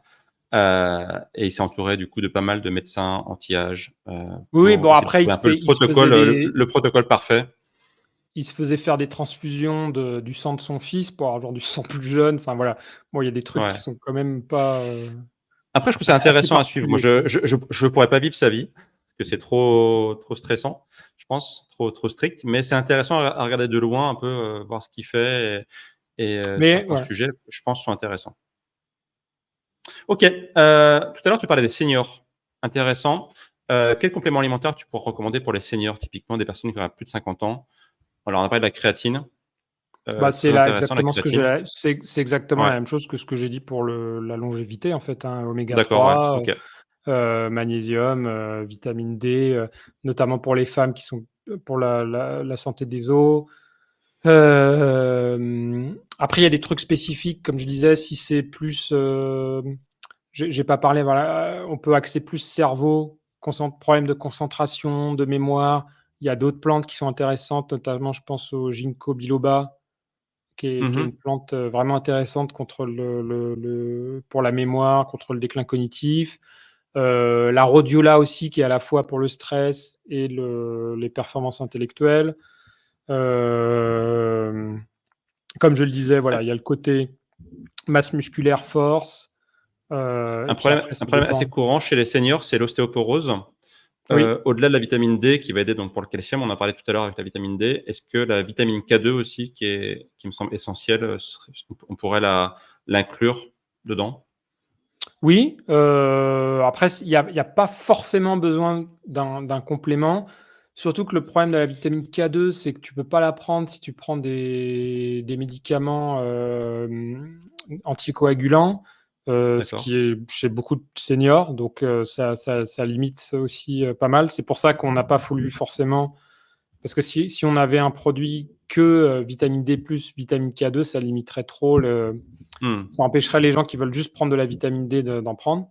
Et la vitamine K2, tu peux en trouver quand même pas mal dans les légumes verts à feuilles notamment.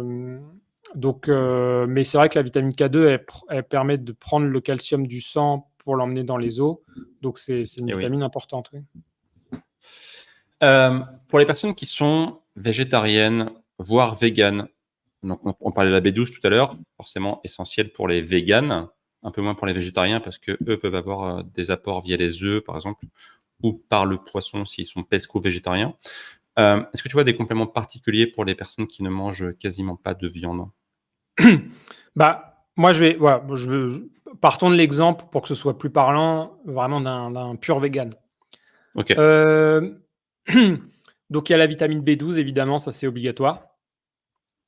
Et après ça va être, c'est-à-dire que c'est pas obligatoire, mais on va dire statistiquement, il y a des carences plus courantes chez les véganes que chez les omnivores, même si encore une fois, on peut être omnivore, très mal manger, être végane et avoir une alimentation beaucoup mieux équilibrée.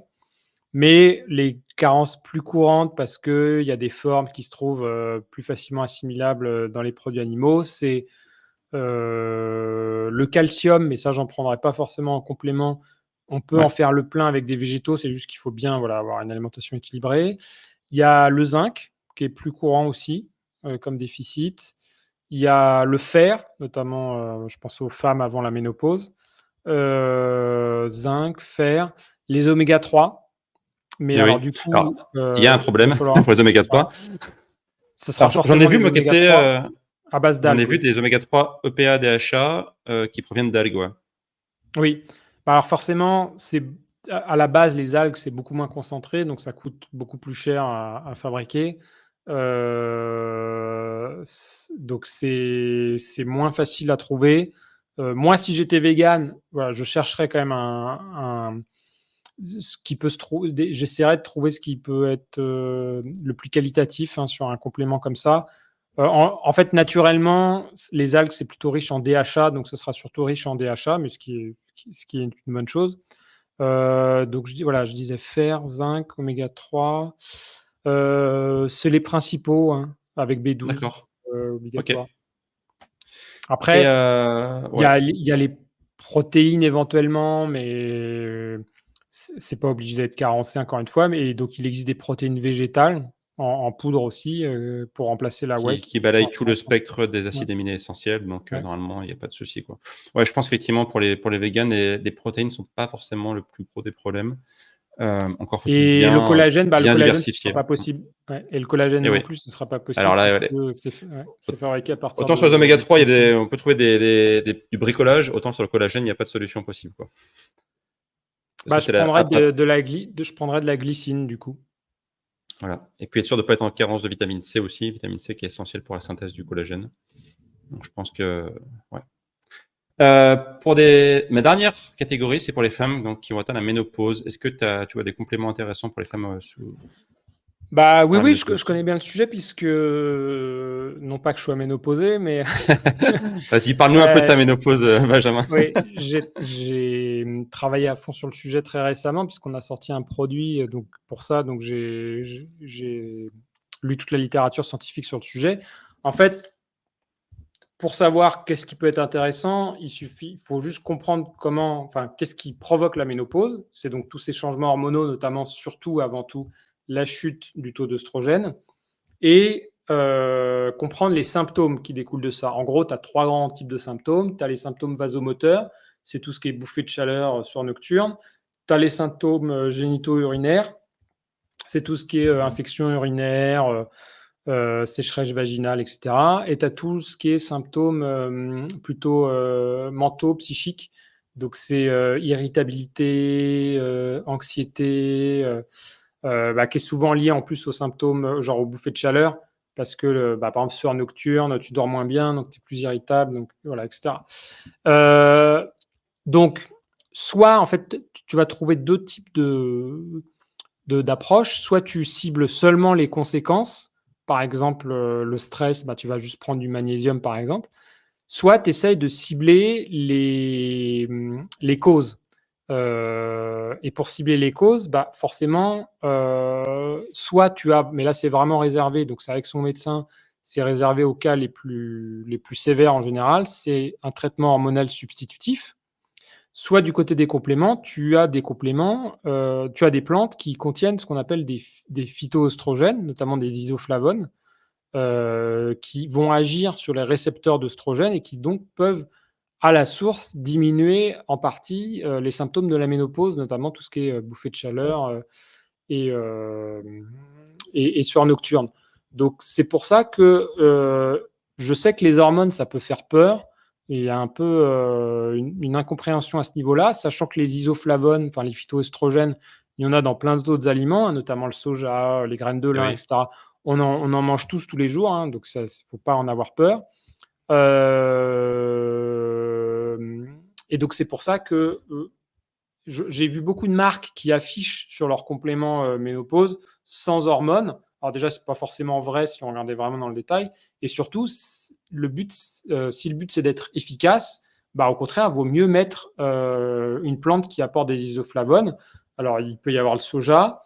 L'une des plus connues, qui est celle qu'on a choisie nous, c'est le trèfle rouge. Le trèfle rouge, il y a beaucoup d'études qui montrent son Ok. efficacité pour réduire Intéressant, ouais. les symptômes de la ménopause. Après, tu as une autre plante qui a beaucoup d'études pour elle sur son efficacité, c'est l'actéa grappe. Donc vraiment, pour moi, trèfle rouge, actéa grappe, c'est voilà, les plantes les plus intéressantes. Il faut qu'elles soient, bien sûr, en bonne concentration pour être efficaces. Et après, si tu veux traiter plus les symptômes style baisse de libido, qui est aussi un autre symptôme courant lors de la ménopause, tu as le fenugrec qui est très intéressant. Notamment, nous, on a un fenugrec breveté Donc, c'est-à-dire qu'il y a eu des études spécifiques qui ont été faites avec cette forme-là, qui a montré une vraie amélioration de la libido chez les femmes ménopausées. Donc, voilà. Donc, moi, j'irais sur une formule spécifique qui vise vraiment la source des causes des symptômes de la ménopause.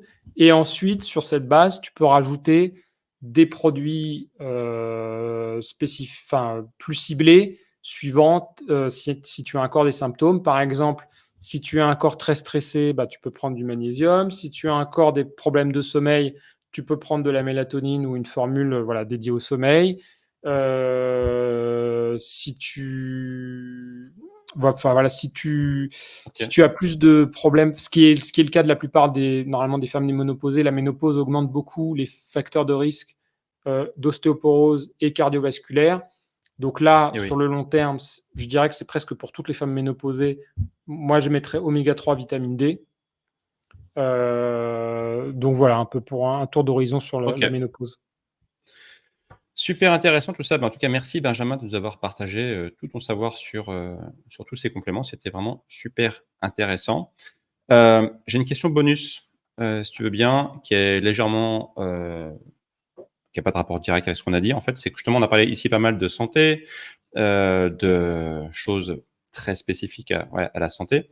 Et moi, je vois, en fait, on fait à peu près le même métier, on va dire, vraiment sur la partie YouTube, c'est-à-dire vulgariser la santé pour la rendre accessible à tout le monde. Beaucoup de gens, en fait, estiment qu'on n'est pas forcément légitime à parler de santé parce qu'on n'est pas médecin. Est-ce que toi, tu aurais une réponse un peu type à donner à tous ces gens qui disent pourquoi vous parlez de choses que finalement, vous n'avez même pas fait d'études sur le sujet, quoi? Alors, ça dépend de quoi on parle. Si c'est de l'information ou si c'est donner faire un diagnostic et donner des conseils individualisés où là, on dépasse la ligne rouge. Donc, si c'est juste à titre informatif, le plus important, c'est d'exiger, comme on le disait au tout début, c'est pas forcément qui parle, c'est toujours mieux. Attention, moi, pour moi, un monde idéal, ce serait un monde où tous les professionnels de santé ont un niveau de connaissance au top sur tout ce qui est prévention. Le plus important, c'est, comme je le disais, c'est sur quoi on se base pour, comme source pour supporter ces dires. Si tu dis, je ne sais pas moi, le collagène, ça soigne les articulations, ok, mais je ne vais pas te prendre pour argent comptant ce que tu me dis. Montre-moi les études sur lesquelles tu te bases. Est-ce que c'est vraiment des études qualitatives ou pas? Voilà, donc pour moi, le plus important, c'est pas qui parle, c'est sur quelle source on se base. Et malheureusement, il faut être honnête aussi, il y a énormément de gens qui parlent de nutrition ou de santé sur les réseaux et qui déclarent des choses, je ne sais pas, extraordinaires, genre le jus de citron te détoxe. Ça fait maigrir. Voilà, ou ça fait maigrir. Mais qui sans jamais apporter la moindre preuve. Et en fait, voilà, c'est pour ça que les gens, après les professionnels de santé... Si, la source, c'est ma cousine. La source, c'est ma cousine a essayé, ça a très bien marché pour elle, donc c'est que c'est vrai. Voilà. Et donc, je comprends parfaitement les professionnels de santé qui peuvent en avoir marre de voir des gugus raconter des bêtises sur les réseaux. Ça, je comprends. Malheureusement, je connais aussi des professionnels de santé, notamment des médecins médiatiques qui peuvent raconter aussi des bêtises sur... on a des noms, hein. On ne dira pas, mais on a des noms. Notamment sur la minceur ou sur les compléments. Donc, notamment, vraiment dans les très très connus sur les réseaux, il y en a qui racontent beaucoup de bêtises. Mais je connais aussi des problèmes de santé, notamment. Je trouve que sur les réseaux, c'est surtout des diététiciens, diététiciennes qui sont les plus actifs, qui font un très bon boulot. Et là-dessus, il n'y a pas de souci. En toute transparence, moi-même, je suis dans le process. Alors, je ne sais pas, en tout cas, au moment où on enregistre cette vidéo, on verra ce que ça donne au final, mais je suis dans le process de faire une validation des acquis de l'expérience pour avoir le diplôme de diététicien, justement, Génial. pour qu'on me pose la question. Mais moi, encore une fois, je me suis fait reconnaître dans cette industrie des compléments alimentaires par justement la qualité de ce travail de vulgarisation et de synthèse des études scientifiques, de mettre toujours mes sources. Et c'est comme ça que c'est ma crédibilité s'est construite sur ça, quoi. OK. Eh ben, écoute, très bonne réponse. Merci à toi, Benjamin. Donc, on mettra en description de la vidéo, le lien vers ta chaîne YouTube pour que les gens aillent voir toutes les vidéos que tu as fait sur le sujet, où tu vas encore plus loin que ce que tu as dit, ici sur ce podcast. Merci en tout cas d'avoir répondu présent à mon appel et puis, bah, écoute, peut-être pour un prochain podcast, on pourra refaire, une petite émission comme cela sur des sujets peut-être plus précis ou voilà, on verra. Mais en tout cas, tu es le bienvenu ici pour un prochain épisode. Merci à toi, merci à tous. À bientôt. À bientôt. Salut Benjamin. Salut.